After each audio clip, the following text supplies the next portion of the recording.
Happy Friday afternoon, everyone. I'm Zach Keeney, joined by Matthew Fish. Welcome to another MSP Cyber Roundtable.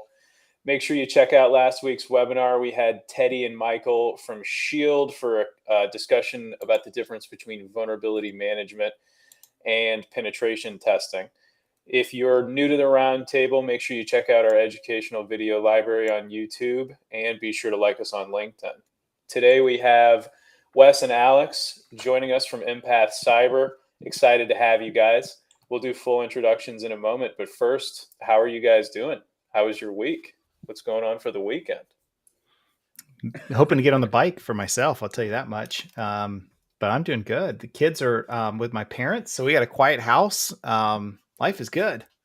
So are you the road bike or the like off-road bike type? Yeah, no, I'm a road. Yeah, I've got a hybrid bike, but yeah, I like to do trails, so paved or gravel. Yeah.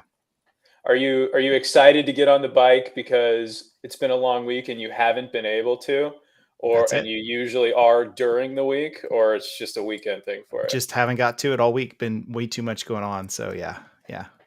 That's awesome. Well, I'm empathetically excited for you and your workout. Good word. Not planned. Well, I get on the bike for my 2-block commute, but it doesn't count as a workout. You're better than me because I'd be counting that thing. I'd be telling everybody I'm biking all the time. How about you, Alex? Have you left your house this week? I would have to bike around the house to use it as a commute, but no, I was down at DattoCon, so busy week. And I'm gonna nap this weekend. That is my plan. It's definitely a busy week. How was DattoCon? It's busy. We'll go with busy. There's always a lot going on there. My liver needs a break, so here I am with you, fine gentlemen. Perfect. Awesome. So they're going to continue with the brand there, DattoCon. It's not well, I think DattoCon. I don't know what the name of it is. I'm old, so it'll be DattoCon for me as long as they hold that conference. Okay. Awesome. Well, shall we do go ahead. Yeah, let's before we go into today's topic with the team here and intro. Well, intros first, right? Yeah, please. Okay, full intro. So, and you guys are, it's not Empath Cyber anymore, right? Do you want to give us the download on the new brand and who you guys are and what you do? Yeah, for sure. So yeah, we're just Empath, and we decided. So Empath Cyber was something that I was building, as a sort of a lifestyle brand, as helping MSPs grow in their cyber journey. And Alex is the one that came alongside, and said, "Wes, you're thinking too small here. There's something here for MSPs in a much bigger way. We all need help in growing and learning and building a better MSP." And one thing, Alex and I have been friends for years now. I remember when I first met him way back in maybe 2019, something like that. And we've always stayed close. And I think the stars really aligned to a much bigger vision of what we're doing, what we're building, helping MSPs grow in their journey across all things, not just cyber. So how to build finance and operations, revenue, technology, all of these things that are critical to MSP's growth. So we're sort of building a community of communities and a platform for folks to come in from across the board and come and learn and grow. Alex, what do you want to add to that? I know there's a lot more to it that I didn't put in there. Well, yeah, I mean, it's the same problem that MSPs always have, right? And I think Eric Woodard said it to us best. Got 67 portals to log into, and I don't even know how to begin to onboard a new employee. So, that's a problem that we've got to solve. How do you onboard? How do you upskill? How do you take an employee and really give them a career path at an MSP? Because right now, they feel like it's a tough slog, and all of them don't necessarily know what the rest of their life is going to be. So look at that. And Alex is hot right now. I am. Yeah, I was going to say something, but I didn't want to make him uncomfortable. I I'm glad that you read that. Yeah, that's awesome. I've never seen it do that. Wes, when you said Alex and I have been friends for a long time now, since 2019. There was like a earthquake in Toledo for a second. That's a long time. 2019. Well, it's before COVID, right? From the before days. Yeah, right. It was. We've been friends for like 7 COVIDs now. Oh Yes. It was the BC era that I knew Alex. But yeah, it's funny when you get into the startup world, you start thinking in terms of like, people will ask me sometimes. I had this a kid of my friend was in this entrepreneur class, and my buddy reached out and said, "Hey, can my son interview you?" And first question out of the gate was, "Where do you see your company in 5 years?" And I looked at him, I said, "Hey, your teacher's not an entrepreneur, is he?" And he goes, "No, how'd you know?" I'm like, "Because you can't ask an entrepreneur anything about 5 years from now. That's literally impossible." So I think 3 years, I think it's like, Right. it's gone. That's an exit plan for a lot of entrepreneurs, right? I mean, we If build it, it's we not rip it an up, we exit roll out. plan, it's at least like beyond the edge of the horizon by any measure, right? Very true. Very true. True story. We've got some interesting folks joining us. We've got Amsterdam, Ghana. That's awesome. Great. Texas, also very exciting. So, and I'll just do my quick intro. Matt Fish, founder Fort Mesa. We help MSPs and other service providers own their client cybersecurity roadmap. Today's topic is one of my favorites, so I can't wait to get into it. But before we jump into control of the day, Zach, you want to do quick? Yeah, quick sure. intro? Zach Keeney, channel sales director, co-founder with Fort Mesa.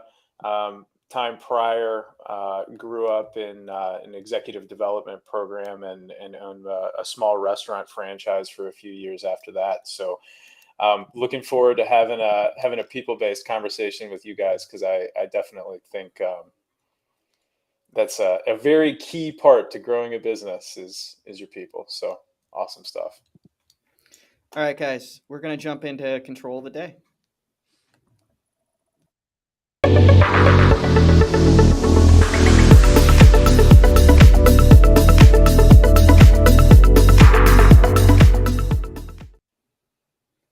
So today's control is in, I think, 12 subparts. CIS controls, version 8, control domain 4, secure configuration of enterprise assets and software. When we talk about secure configurations, there's the technical, I guess, meaning of secure configuration, and then there's the security jargon meaning of secure configuration. And in the security world, when we talk about secure configurations, what we mean is that someone has made a thoughtful decision about what would be a secure configuration anywhere where there's a choice to configure something, really. What is the security preference? And that we have implemented it everywhere we can, and that we are enforcing it everywhere we can in some way, making it stay turned on. Maybe we're reporting on it. In CIS controls, they've prioritized the configurations that they think stop most cyber attacks. So I'm just going to fire on through as fast as I can. But before I do that, let me just explain that in CIS, there's 3 implementation groups: IG1, IG2, and IG3. IG1's for small businesses. They're probably using off-the-shelf software. They're probably not regulated. IG2 is for businesses that are perhaps a little bit larger. They may have dedicated IT staff. They probably have some type of business application. If they're very small, they may have regulated data that's not very sensitive. IG3 is reserved for organizations with the most to lose, complex organizations, organizations that have highly regulated data, and definitely any organization where a security or technology failure could impact human safety. So there's different, and I'll just page forward for a second here to show you.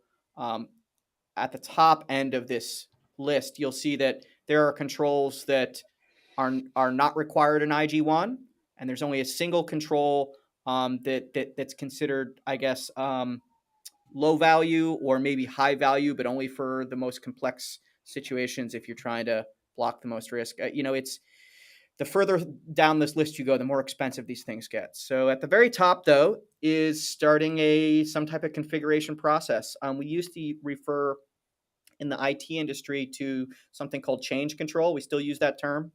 But the idea here is to create a process where you decide the way things should be, how should things be configured, and then have some way of updating it, managing it, reconfiguring it, making sure that it's accurate, up to date, reportable. This might be a one-page document with a human process description of Joe goes and looks at the things. Joe checks and makes sure they're still configured. That's fine. 4.2, establish the same processes, but for network infrastructure. So we want to dig down into things like switches, firewalls, routers, access points, things like that. We want to also make sure that automatic session locking is turned on. This is something that a lot of users, it's a resistance area for some users. They don't want their screens to automatically lock. But just about any organization should have automatic screen locking if they expect to stop the types of in-person physical attacks that can happen casually in a public setting. I'd love to get opinions from everybody here, Matt, if you don't mind. What's an appropriate amount? I mean, I'm sure it varies. CIS has guidance on this, but yeah, let's do hot takes. Wes, what do you think's like reasonable? For what part was it? Session locking. What is like a good guidance there? Yeah, I mean, I hate to use the lawyer definition of it depends, right? But I do think it does depend on the asset and the information you're protecting, right? So if you're in a skiff in the military, the second you walk away from that thing, everything's locked, everything's out, right? I think it's fair to say in many systems that are lower priority, 30 days, even if it's got sessions that have been validated through multi-factor, so I think you can even, so I think what you have to do with a lot of these things is you really have to say, what's the value of the assets that we're protecting and what does that device have access to, and then make a reasonable decision based upon it. But I do think if you load multi-factor on top of it, you can certainly make the argument that, it could certainly be, 1-2 weeks or more for a regular system priority. But I do think it needs to be documented and created in policy first and accepted by the board before you start making those decisions. Because where you get yourself in trouble is if you make it too short, you frustrate and anger users, you make it so long that it never expires, and then you all of a sudden have a real issue at your hands. Alex, what's your take? Well, I think the only thing I would add to that, I mean, Wes knocks it out of the park, so he made my job easy. But the only thing I would add to that is, like, where does this device sit, right? If it sits on the front counter where somebody could spin a screen around, that's way different than something that sits behind a controlled access door, and in a place where the public isn't walking regularly. That machine in your doctor's office that's never appropriately secured, that needs to be locked way before the device that's secured behind 2 locked doors and somebody has to walk past a receptionist and be in a place where they don't really belong. So I think CIS has guidelines for mobile devices and for like laptop, desktop. They don't go into all those scenarios, right? For mobile phones, I believe it's 2 minutes, which isn't an option in most mobile devices. A lot of mobile devices go from 1 minute straight to 5 minutes, so you have to then back it down to a minute or 30 seconds or something, which can be frustrating for some people. The desktops 5 minutes, but you're right, Wes. If you're in a highly sensitive situation, you have a CAC or a PIV card, right, that goes into the machine, and it's like literally attached to your person. And if you stand up, you pull the card out, and the machine just locks. Interesting. I was going to ask about that. Like, what is there, like a sensor in the seat, and as soon as the butt's out of the seat, I haven't seen that, but it might exist someplace. It's usually the cards are attached to your person and also the machine. Yeah, it's because it's a little bit of a dual situation there. You got to have the card and have it on. Yeah. Anyway. I'm going to run through some of these pretty quick. Yeah. 4.4, implement and manage a firewall on the servers. So just make sure you have firewalls turned on servers by default. Don't leave them open. Don't leave all services open. Only open the services you need for that server. Same thing for end user devices. Have the firewall on by default. Securely manage assets and software. This label's a little nebulous. What they mean is if you're connecting to it over a network, you're using encrypted, authenticated protocols, right? So as an example, and I don't think it's as popular as it used to be, VNC, which is a screen buffering protocol, is typically not encrypted. And even when it is encrypted, it's not typically encrypted to the point where we would consider it to be secure. So you want to make sure your remote access to things is secure using standard encryption or secure encryption. I'm going to run through these last few. So 4.7, manage default accounts on enterprise assets and software. That's really just making sure that if there is a default account that ships on something that you buy, like a database server or a piece of hardware, that someone's gone in there and they've changed the default password. I can think of a lot of high-profile vendors that still to this day ship very sensitive pieces of software or hardware that have default passwords on them, and that should not be allowed to go into production. Now, everything I just named, 1 through 7, Center for Internet Security says should be for every type of business. But let's go into some of those more advanced or higher complexity controls. 4.8, uninstall or disable unnecessary services on enterprise assets and software. If you're on a Windows computer, there's tons of software that gets shipped onto that machine that you're never going to use. If you're using a machine for office collaboration, you probably don't need like the gaming services enabled on that system. They should just be turned off. So that's an example, but someone should make a decision about what serves a business function and what can be turned off. Matt, the chat's exploding with people that disagree with you about the gaming situation. I don't know what that's about. I'm just teasing. Unless you're on the help desk, right? So 4.9, configure trusted DNS servers. What we're talking about here is not relying on your ISP. Ideally you're running your own DNS infrastructure, or you're relying on DNS infrastructure that you pay for, like Amazon's or Cloudflare's, right? Make sure that that's a trusted infrastructure. Don't use like a consumer like Wi-Fi access point for your DNS, because those are routinely hacked. 4.10, automatic device lockout on portable end user devices. So what we're talking about here is if you enter the wrong password n number of times, disable the device so someone can't just try all the passwords and get in.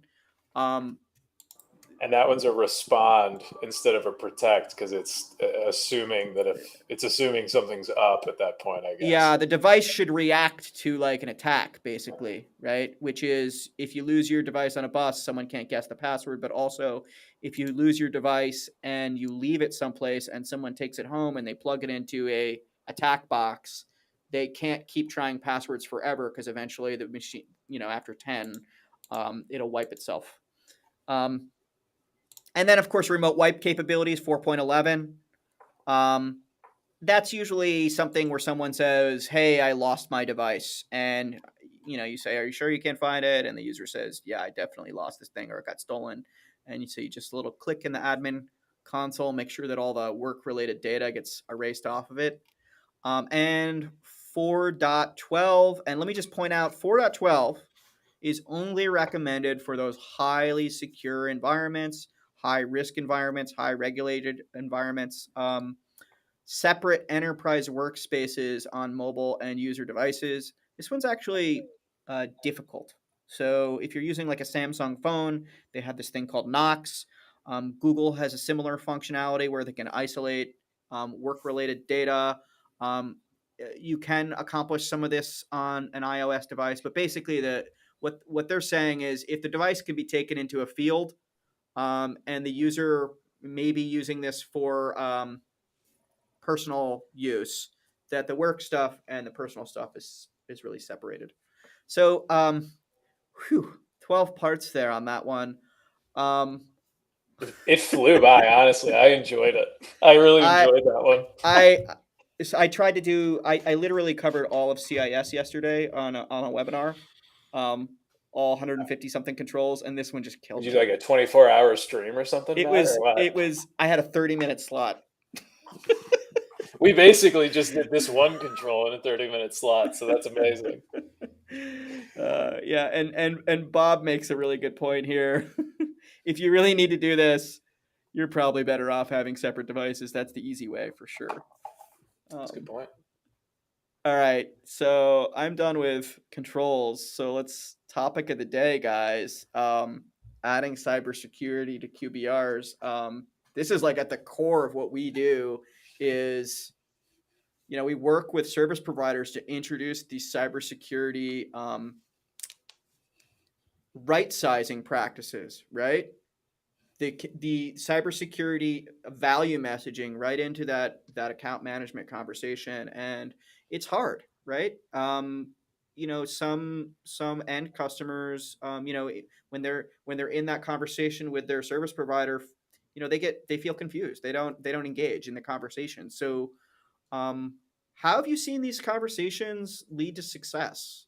I don't know if who we want to start with here, but I've certainly seen a lot of ways those conversations can go badly. We could start with the ways they can go wrong if you want. Well, I thought we just did that. We just finished all the nerd words, right? Right. If that's what your sales conversation sounds like, you've done something wrong. Don't do that. Rewind 5 minutes. Don't do that. Fair, very fair. Yeah. well, I was go just going to ahead, say Wes. quickly, when the question comes up of who should go first, we literally have the king of QBR with us on the call, Alex. So if you notice me continue to be like, Alex, why don't you take that first so I can look smart later? That's what I'll do, because I don't know what I'm talking about anywhere near as much as he does when it comes to this. Yeah, so Alex, your last ride on the motorcycle, you were like deep in QBR land, but is that where you learned this practice? I mean, I think we were good at it at my MSP. We weren't great. And yeah, I'm going to be that vendor who admits it. Like I do it better now than I did when I had an MSP. It's easy for vendors, and it's so frustrating when they come out and go, "Oh, I was wonderful at my MSP." No, you weren't. You were just like all the rest of us. But I spent the last 4 years, and that was all I did. And I worked with 1,100 partners, and every single one of them said something smart. And I went, "Oh, we should build that into the platform." And so, by building a platform that our partners helped us build, we got it right. And I think that's the magic to that, is not that like Alex was some magical QBR genius or whatever. It was that we opened up and built a community around it. We had a bunch of really smart people each contribute their one little nugget, and now we have a nugget of what that knowledge should look like. So from the really high end of it, it's strip out the nerd words and have a real conversation, right? Talk to the customer in the language of their business, about their business, and relate cybersecurity back to that. And because if we lead in with, let's go look at CIS controls, they're glazed over and taking a nap. And then we call them again for the next QBR. They're going to go, I attended one of those. Can we never do that again? And that was the number one piece of feedback we got from customers was my partners don't want to come to a QBR. They literally tell me everything's fine. We don't need to talk. Daniel dropped this question in our chat, and I just want to bring it up because this is like literally the textbook QBR scenario, right? You're having the business conversation with this customer. You're trying to figure out, how do we right size this security, right? So would I consider them IG1 or IG2? Well, my answer to that is, well, I'd have to have a conversation first. So what would that conversation look like? Well, my answer to this is real easy. Who cares? If I care more than they do, it doesn't matter, right? It's never going to happen. If they actually care about security, then we can continue the conversation. And then the conversation looks something like, this is where you are today. This is where we want you to go. This is how much money we'd have to spend to get from one spot to the other. If I give you a number like that, are you going to throw me out of here on my ass, or can we still be friends? And if the answer is we can still be friends, but I can't spend it all today, then maybe that can be an IG2 customer where we really build them a strategic roadmap that gets them from where they are today to where they're going. But one of the things MSPs fail at is they go in and go, look, you're IG0 and I need you to be at IG 1.75. And that's going to cost you $100,000. And the accounting firm goes, get out of my office. Please go away. Don't ever come back. And the conversation's over, right? And then QBR the next done. guy, go ahead, Wes, please. Well, I was just going to say, the other thing I'll add to that is what we're talking about is two different things. We're talking about a floor and we're talking about a ceiling, right? So when we talk about, I think they said IRS, but it's FTC safeguards. So when we're talking about FTC safeguards, that's the floor.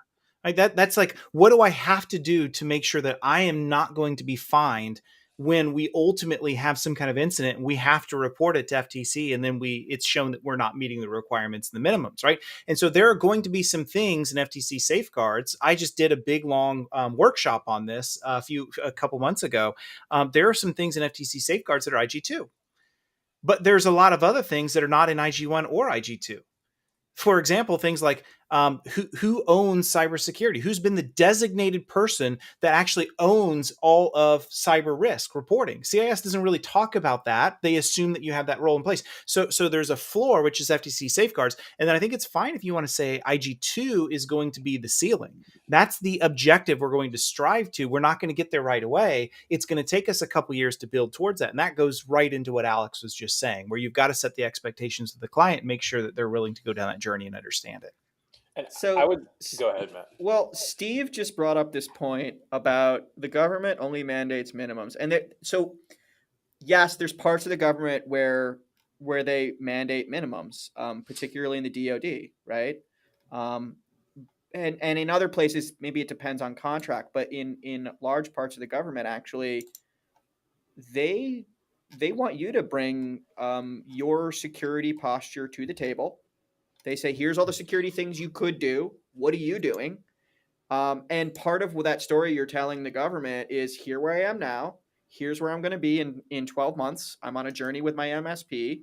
And here are the dates we're going to do all those things. And here's the committed project plan. And the government does accept that. It does depend on the contract. Sometimes they'll have some minimums, but they do like to see you're going someplace. There's a journey. They understand this is a journey. They understand this is gonna take a while. Yeah, I would love to touch.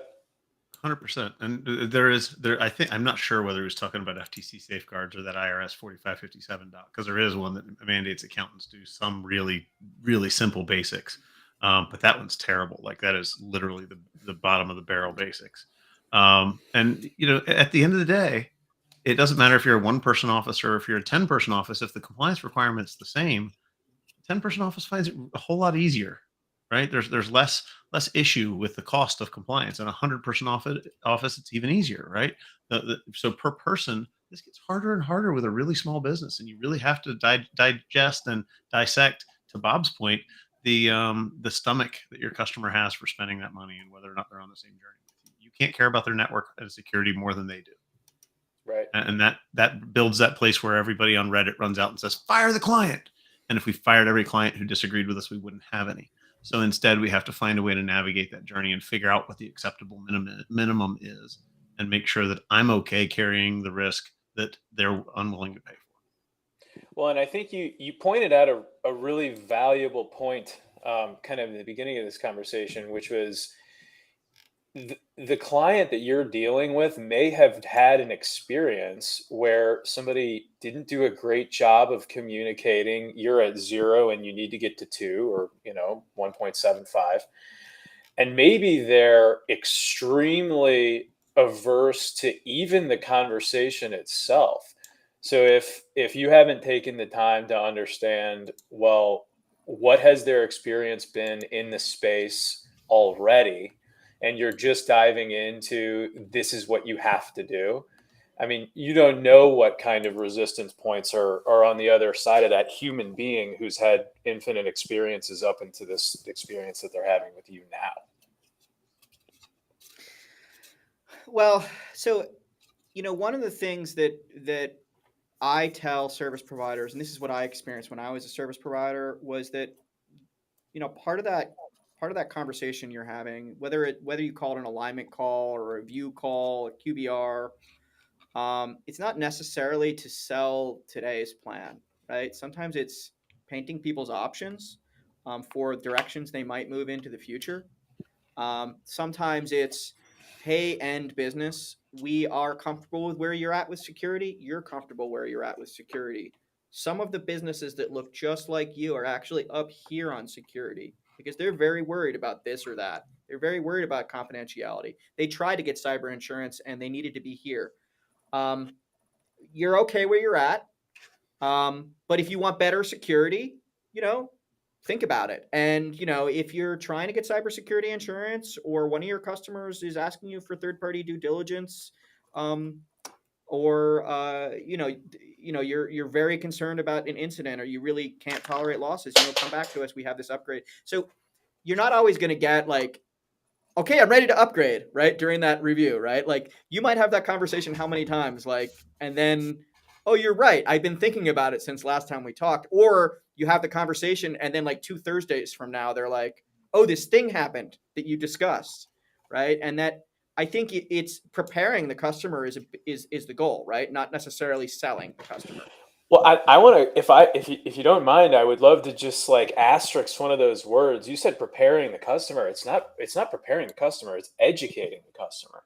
They have to know what the hell you're talking about. They have to understand the scope of the industries here. This is what security looks like. This is what I have, before you can even begin to have a conversation that sounds like, and you should spend.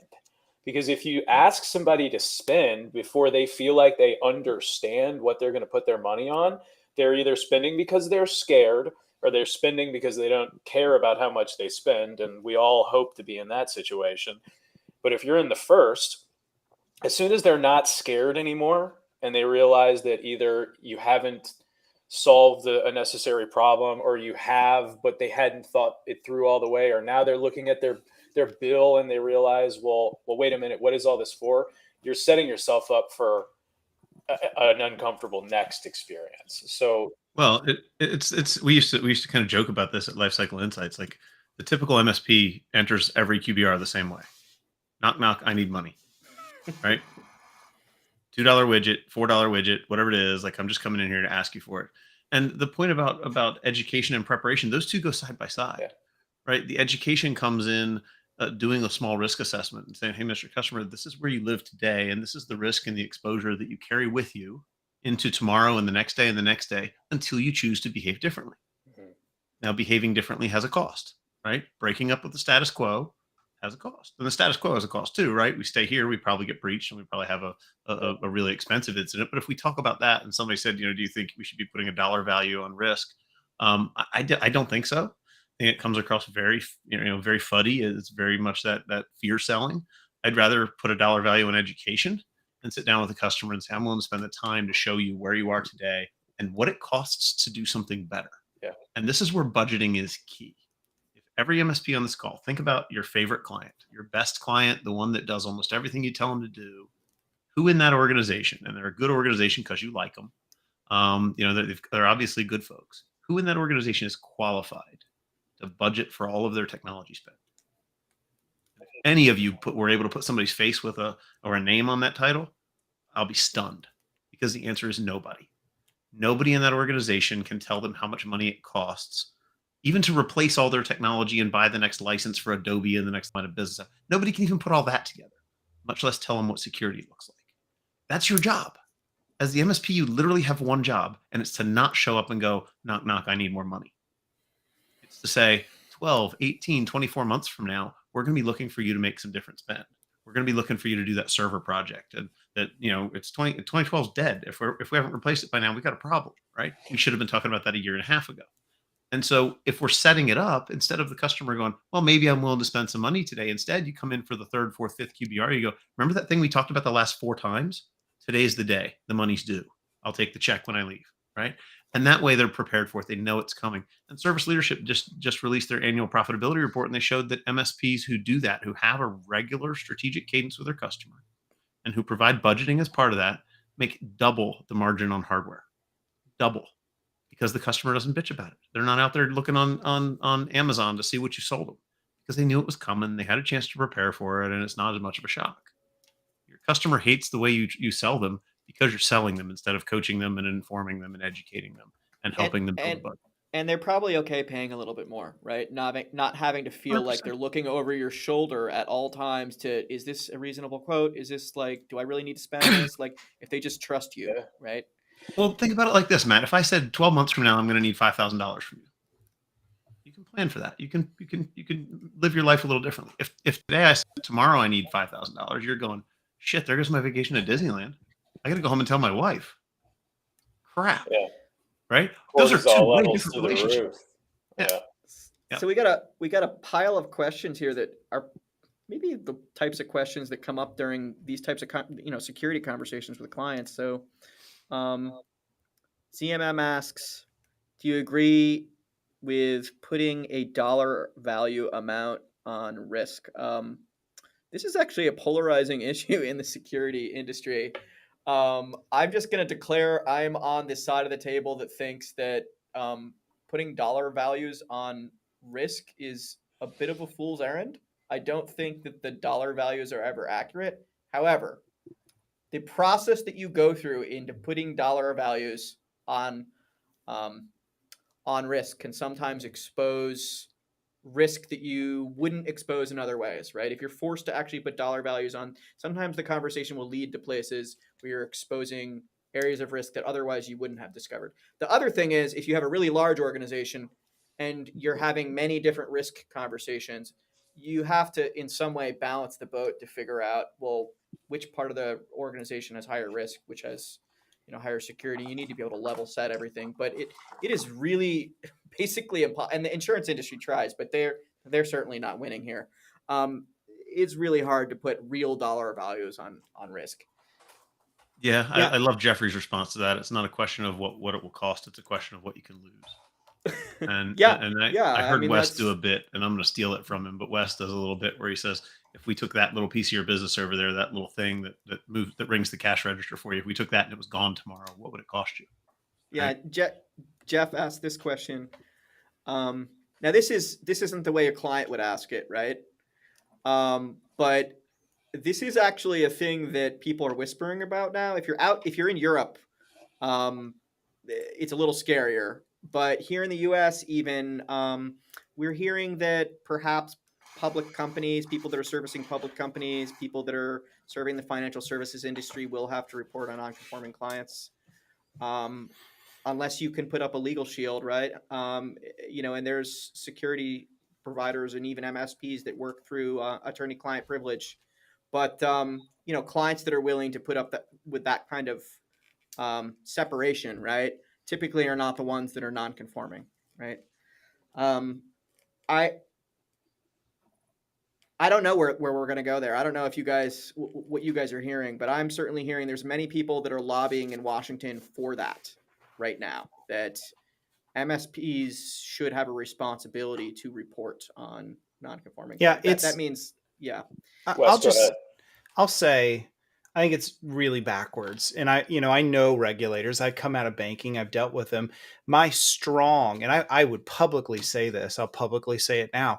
How dare you as a regulator try to push the nanny state upon MSPs to make them do the work that they're pushing forward? If you push to me as a bank, I must do X, Y, and Z. And then you say, but we're not going to put any teeth in that. And we're going to rely on someone else to have to report when someone else is not doing it. You've turned this into a nanny state, and you've totally broken the whole purpose of why regulations exist, right? So I dislike regulations without teeth, and I dislike regulations that occur without the regulator themselves being able to have some mechanism to enforce and actually check to make sure those things are in place.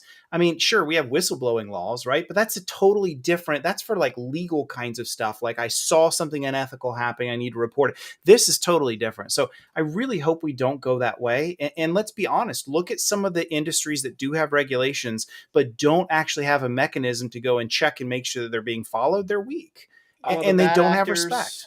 The bad actors get an advantage in that scenario, I think, is what happens. So the incentives. Yeah.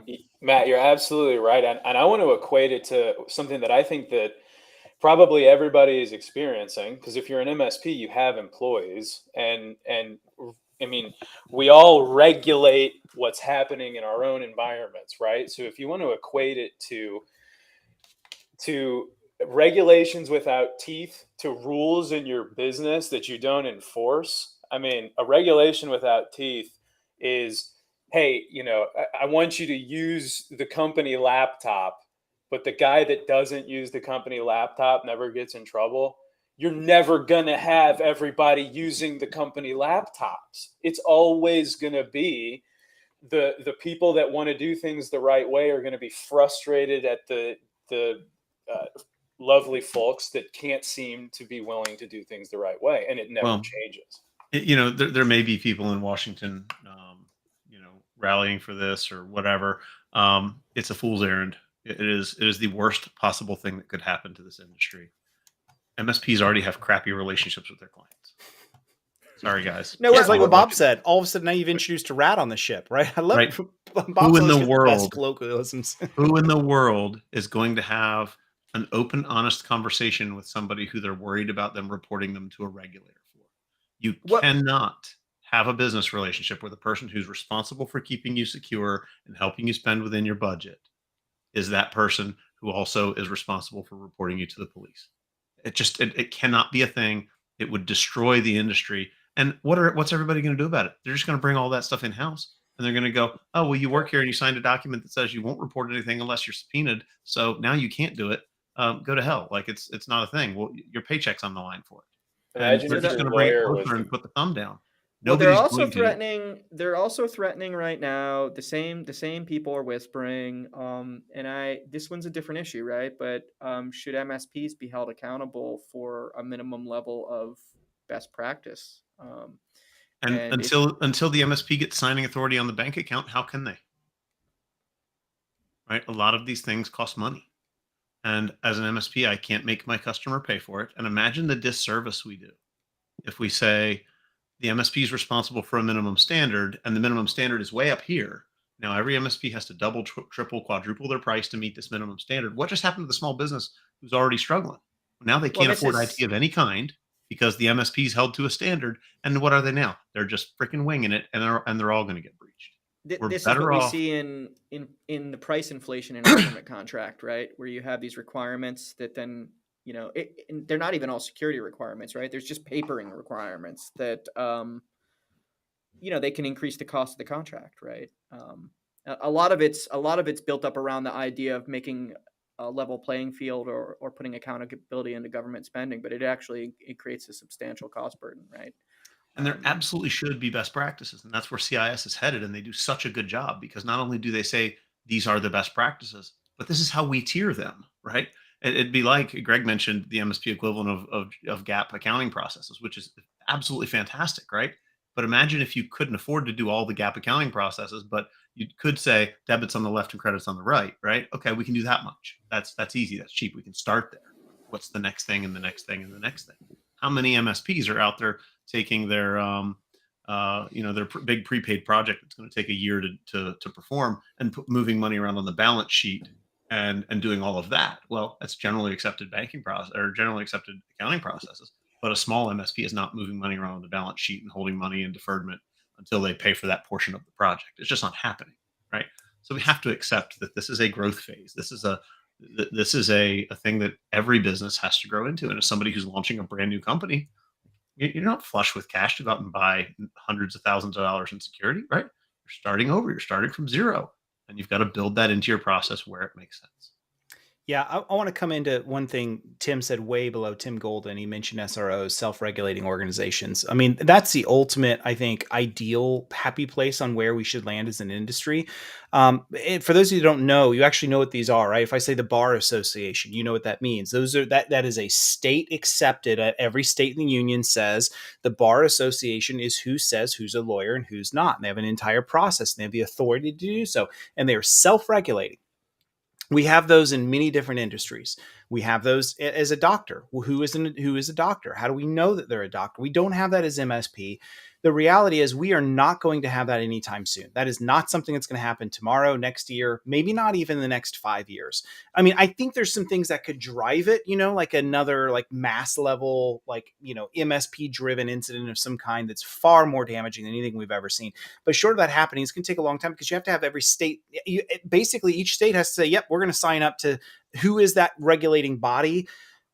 What defines an MSP? What are the standards that we need to have in place for that? If I had to wave a flag for it right now, I'd say Trustmark from CompTIA, right? Because at least they are starting to plant a flag in the sand of what good looks like. And it's aligned to CIS, right? I'm a huge fan of CIS. But I think the reality is we're just a long way from that happening. And unfortunately, there is no barrier to entry to being an MSP. And there is a difference in the service quality that's given from MSP A to MSP B to a client. we've got to get that standardized. We got to get better, but we're just in the infancy of this. We're very, very early into this. Yep. And I Yeah. love Trustmark. I think it's a great place to start.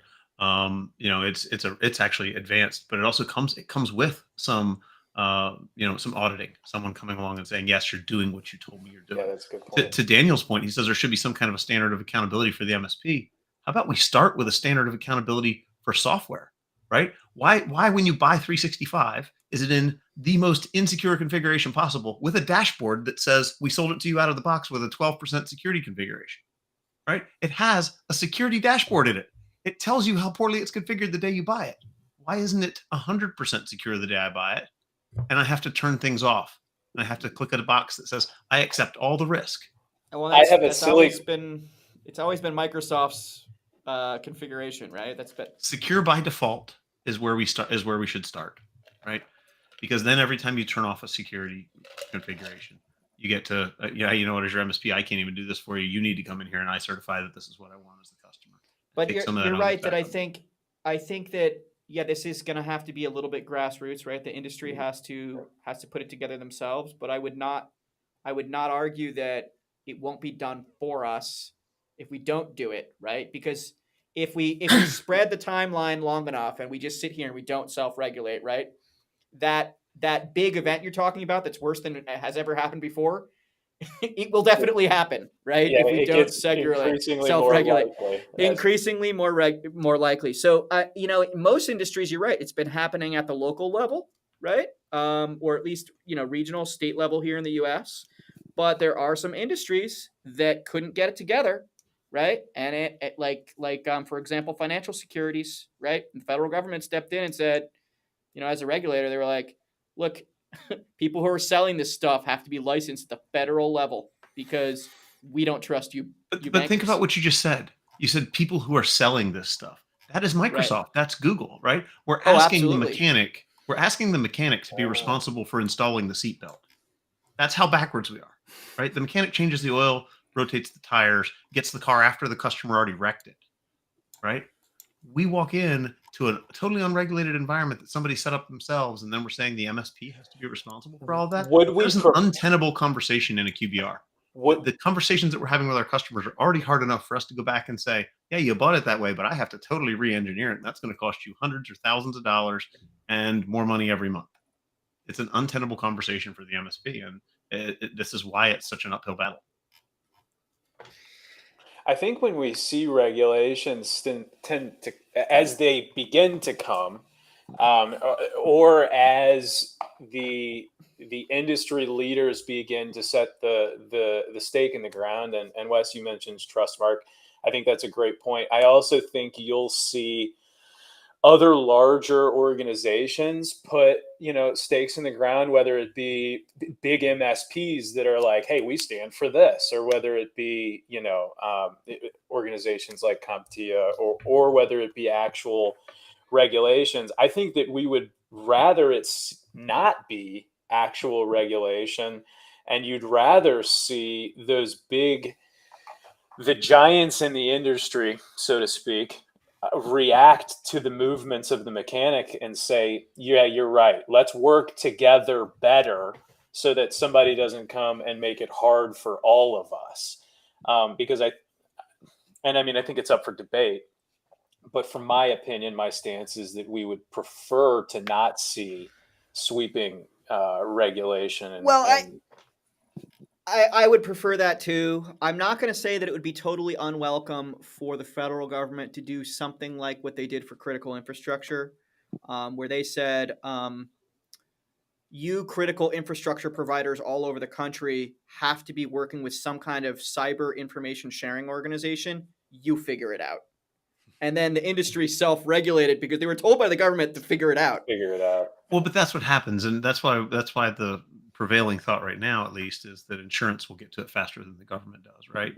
But to carry that analogy just a little further, imagine if you went to the mechanic and said, remove the airbags and seatbelts.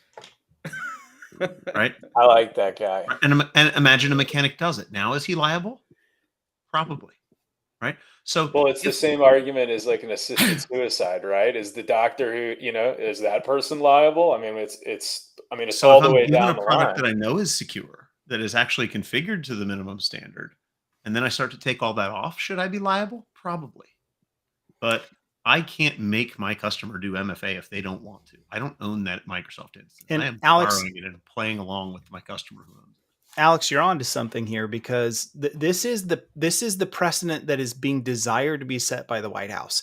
If you go look at the National White House Cybersecurity Strategy that came out this summer, not that it's legally binding document, it is not, but it does set forward some of the big objectives and sort of like the ways that CISA is thinking, passing this towards the White House is where we should set. And I think what you will see at some point is some type of legislation enacted that's pushing upward. And it basically says we need to see those that are creating the software be the ones that we need to push the liability upwards to them. Because if we push the liability upwards to them, then what's Microsoft going to say? And I'm just picking on Microsoft, but you could pick on ConnectWise or Kaseya in our space or Intuit or whoever. If we push it You're being upwards, very fair with your picking on. I'm Thank sure you. they all appreciate it. Yeah, Go ahead. yes. But you're right. It's predicated on that, because if we push the liability upwards, then they say, well, we better push downward a better secure configuration. Because otherwise It they goes hand say in I hand. can hide behind a EULA and I have no liability. Like that's you check the checkbox. So Apple's sort of like, they've already adopted this mantle, right? Because they decided there's a market differentiator there, whether it's a perception or otherwise, right? They do have this they've succeeded in the market perception, right? Particularly for their iPhones. And there's some truth to this, right? That those devices are out of the box secure by default. They were the first vendor that when you booted up a laptop, a Mac OS laptop, the first thing it did was encrypt, right? They were the first vendor to do that. Same thing on the mobile devices. They're now working actively to stop the types of advanced attacks that people can use with hacking tools that plug into the phones, right? And they're trying to block those attacks. These are things that some of those other vendors aren't doing, but it's because of their market position, right? So how do we take that type of Position and make it differentiator valuable. that they're saying this is our place in the market, right? How do we take that mentality and say, well, this should be this shouldn't be a market position, right? This should be a market requirement. Isn't it crazy that like houses with locks on the front door is a market differentiator? Seatbelt. Like that's what, right? We're back to seatbelts, like cars with seatbelts. But that's where I think you don't go to the consumer and say you're responsible for putting a seatbelt in your car once you buy it. But I want to make an argument of that, because when you were describing pushing it up, I was having memories, and people are going to laugh at me, and that's okay. I was having memories of the movie Fight Club, where he's describing his job, and maybe this is going to fall on missed ears, but the character's describing his job. He works for an organization that's insurance based, and it's around like, they know there's levels of risk. They know there's failure, and there's decisions on that get made at a high level. And I think you're right that those people making those decisions at the high level first should be where the conversation is taken. Not when is enough. It should be, we should get it right the first time. Yeah, who's responsible for making that decision, right? To not secure something? Yeah, I guess, is it a choice is the question. Did anyone make a choice? And I mean, just look at MFA. We know for a fact Microsoft published the number. MFA stops 99.8% of account takeover. Seems like the day they found that statistic, they should have flipped a switch. Well, we got really far off the QBR conversation. Sorry for my okay, but these are the types of conversations. Not that you want to blame your vendor stack, like blaming your stack, right? These are the types of conversations that are informative with the end customer, right? To say, well, look, and that's it why didn't ship I love secure by default. Like you actually, if you want to be secure, we have to do something. We have to actively do something. Yep. And I think that's where that car analogy comes back, right? Mr. Customer, imagine if you bought a car and it had no roll bar, no roll cage, like no seat belts, no airbags, maybe not even doors. And it had the ashtray though. Right. But you could pay extra for all those things. And it had the ashtray, right? It had the sharp stick you could poke your eye out with if you wanted to. And that's how you buy email today. And so we have to go secure your email. And that's how you buy line of business apps. So we have to go secure them. we have to have that conversation with our customer. We have to make sure that they understand most technology when it gets handed to you is default insecure. It's wide open, and that's to make it easy for you to pick it up and consume it, right? Because Right. the vendor only wins when you consume it. So I want you to consume it, and I want to have a logical conversation with you around at what point we keep securing to the point at which security gets in the way of you doing your job. And that's the point at which we need you to raise your hand and say, this just doesn't work. Like, we locked it down too much. I can't even send an email anymore. The banners were okay. Blocking some zip files was all right. But now you've checked enough checkboxes that I can't send email. Everything's getting blocked. But now I can't play TFT, and we're going to have problems. All right. So we probably could have spent more time on QBRs, but like there's books on this, right? Research reports, products. Cybersecurity should be part of the QBR. The conversation should be about what makes sense for that customer, right? What's their risk threshold? But yeah, I think that's it for QBRs today, guys. You want to give us a longer empath elevator here? Go for it, Alex. Oh, I'm boy. put you on the spot.